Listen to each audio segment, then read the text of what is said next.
Salut à tous et à toutes, c'est Spiderco Gecko. On va se retrouver pour une petite vidéo aujourd'hui sur des arachnides, pour une fois, pour changer.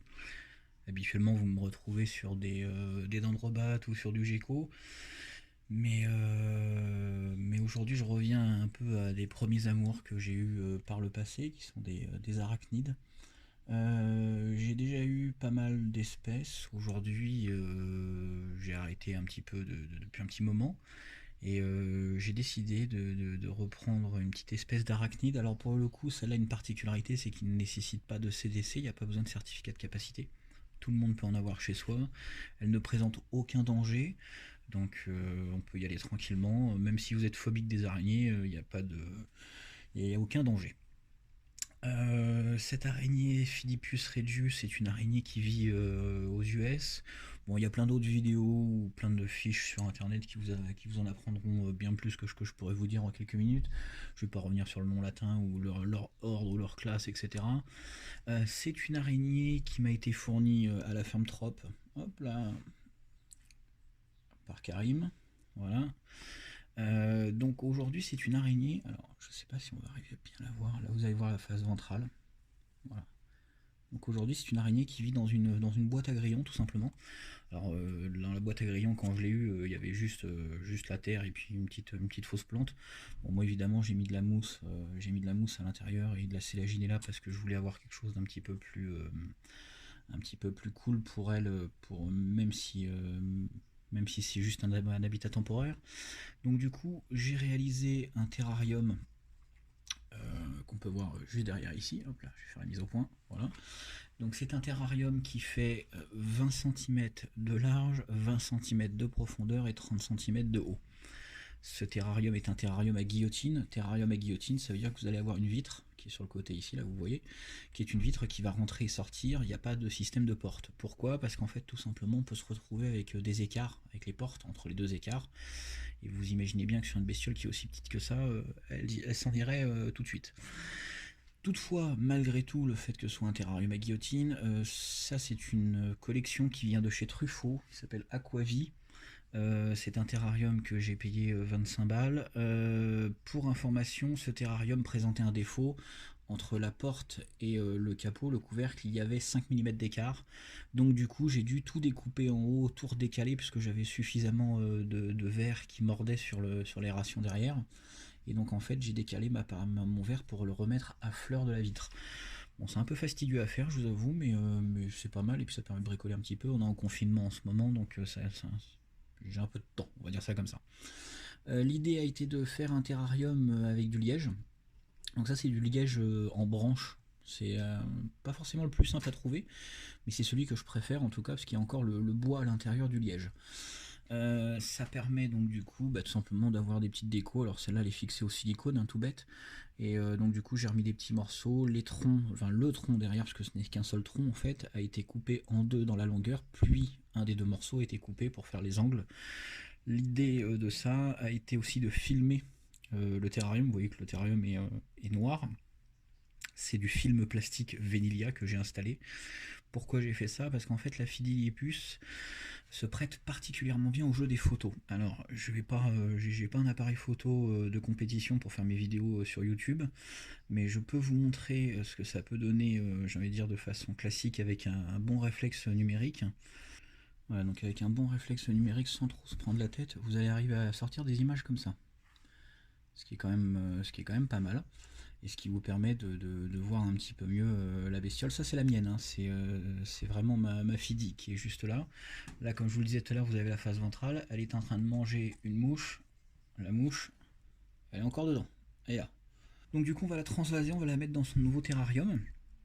Donc voilà, donc des petites photos sympas. C'est une Fidi qui permet d'avoir, moi je trouve en tout cas, des images assez cool à faire avec un réflexe. On peut en voir une ici aussi que j'ai réalisée, qui est pour le coup un portrait que j'ai réussi relativement à faire en frontal.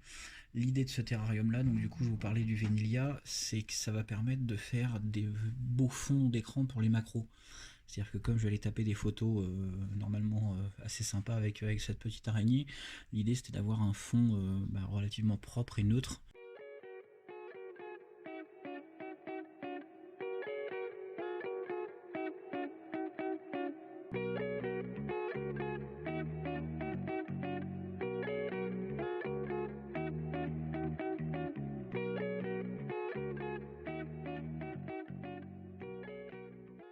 sans avoir typiquement mon papier peint qu'on peut voir derrière. Ici, là, vous voyez, vous avez le papier peint. Sur les plantes, je m'en fous, mais sur le terrarium, c'est vrai que quand on fait de la macro, c'est un peu plus sympa d'avoir des choses un peu plus précises. Ce terrarium est fait en bloc de Turbosoft au niveau du sol. Pourquoi le bloc de Turbosoft? Parce que c'est ce que j'aime, c'est ma technique, c'est ce que j'ai toujours utilisé. Là, pour l'instant, il est assez humide.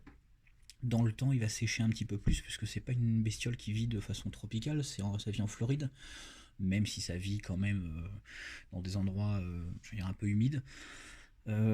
C'est quand même pas une bestiole qui va vivre dans les forêts tropicales. Donc du coup, le sol va sécher un petit peu avec le temps, mais ça pose pas de souci puisque les plantes qui sont à l'intérieur, le Phytonia, la Selagelina, voilà l'Epicea qui est ici, ça c'est Epicea, ou la mousse de Java supportera très bien ces périodes un petit peu plus sèches.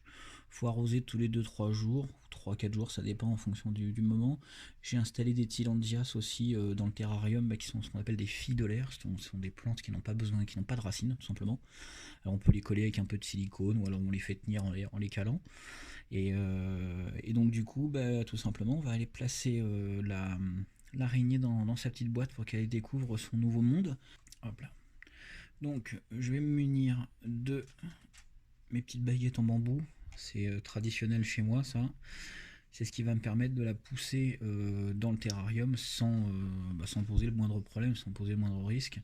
Je suis pas un fou de la manipulation, mais on va dire que je préfère pousser avec une petite baguette sans déranger plutôt que de risquer de la blesser avec mes doigts, ce qui est pas forcément l'idéal. Donc voilà, donc là je la retourne, elle est sur le couvercle, hein, vous la voyez. Hop là, elle reste en place, elle est calme. Elle est même plutôt très calme d'ailleurs, c'est plutôt très cool. Donc forcément les couleurs rendent moins bien parce qu'on n'est pas avec un réflexe. Hein. Avec un appareil photo numérique réflexe, vous avez des couleurs qui sont nettement plus intéressantes. Hop là, je vais essayer de faire une petite mise au point. Voilà. Et donc je vais la pousser tout naturellement avec la petite baguette. Hop là. Et voilà. Vous voyez, elle est en train de découvrir son milieu là. C'est très rigolo. Elle est sur sa branche. Donc là, elle agite les pattes avant en fait. C'est tout simplement parce qu'elle est un petit peu en stress. Alors là, c'est rigolo en fait parce qu'on la voit bien lever ses pattes avant. Et on voit bien qu'elle a l'intention de sauter. Là, c'est vraiment la découverte du nouvel environnement.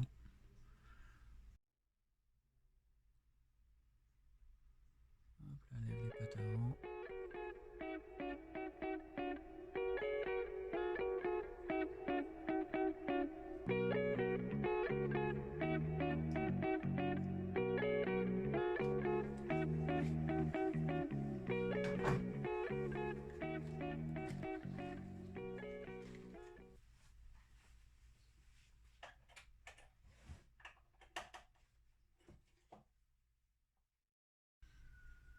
Alors c'est assez marrant parce que pendant les coupures sur la vidéo, évidemment, je me suis amusé à faire des petites photos avec le réflexe. Hop, vous venez de la voir sauter là. C'est une araignée sauteuse, hein, j'ai oublié de le dire en préambule dans la vidéo. Et donc c'est une araignée sauteuse, et donc en fait quand vous la voyez lever les pattes comme elle est en train de le faire, hop, vous voyez, elle saute, elle se rattrape. C'est pas une extraordinaire sauteuse. Je pensais qu'elle arriverait à plus sauter entre les morceaux de bois.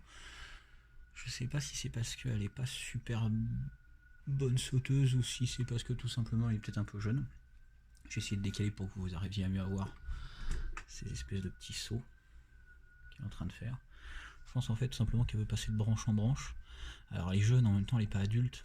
Là environ elle fait 5 mm de corps. Adulte, j'ai cru comprendre que ça pouvait aller jusqu'à 2 cm avec les pattes, ou sans les pattes je sais pas bien, donc normalement peut-être un petit peu plus du double. On va s'amuser à faire un petit truc, on va s'amuser à analyser son ancienne maison. Hop là, donc du coup je vais récupérer la Selaginella que j'avais mis dans l'ancien terrarium. Je vais la redisposer ici, dans ce nouveau terrarium, là pour pas la perdre. J'avais aussi un petit peu de mousse que j'avais récupéré. Alors là par contre pour le coup la mousse elle vient avec sa petite maison.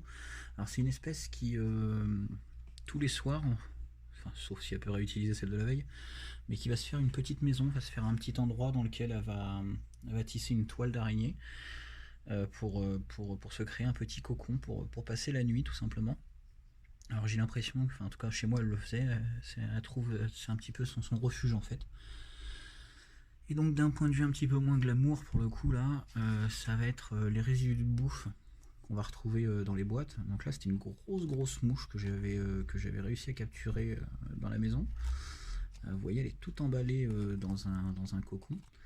Et par contre bon pour le coup c'est vraiment un corps vide. C'est-à-dire qu'il n'y a plus rien dedans, c'est tout vidé.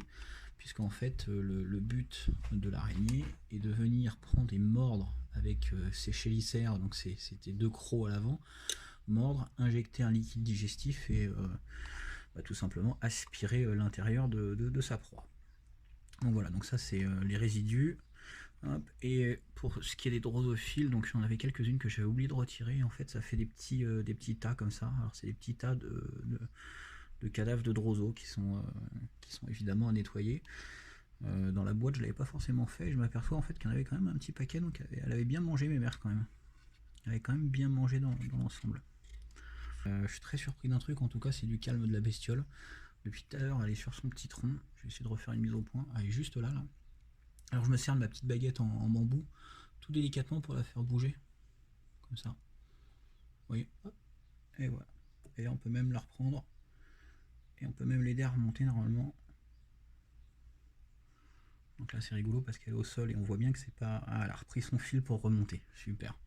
J'allais la reguider pour qu'elle remonte là, mais en fait elle avait encore son fil pour faire la funambule.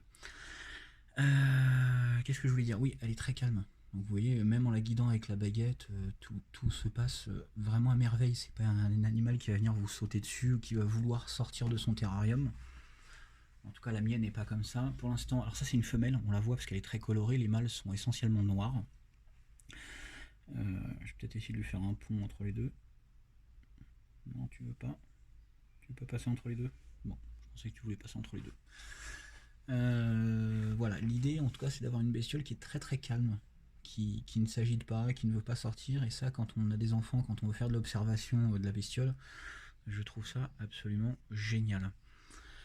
Voilà, bah écoutez, maintenant elle va intégrer son nouveau terrarium.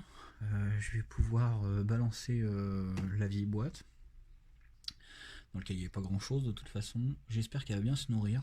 J'ai quelques spécialistes qui m'ont averti que dans un environnement aussi vaste, parce que pour eux c'est vaste, pour cette taille en tout cas d'araignée c'est vaste comme environnement, il y avait peut-être des problématiques pour qu'elle puisse se nourrir.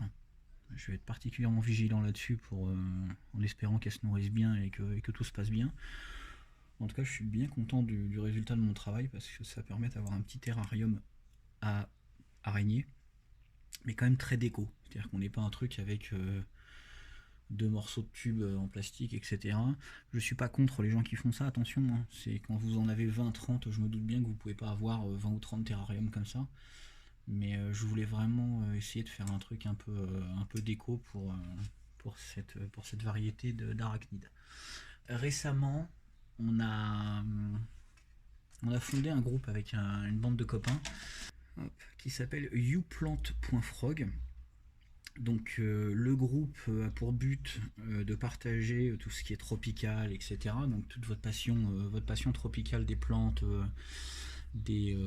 tout simplement du milieu tropical, des dendros, etc. On peut aussi partager sur les Phidipus regius, on peut vraiment faire pas mal de choses.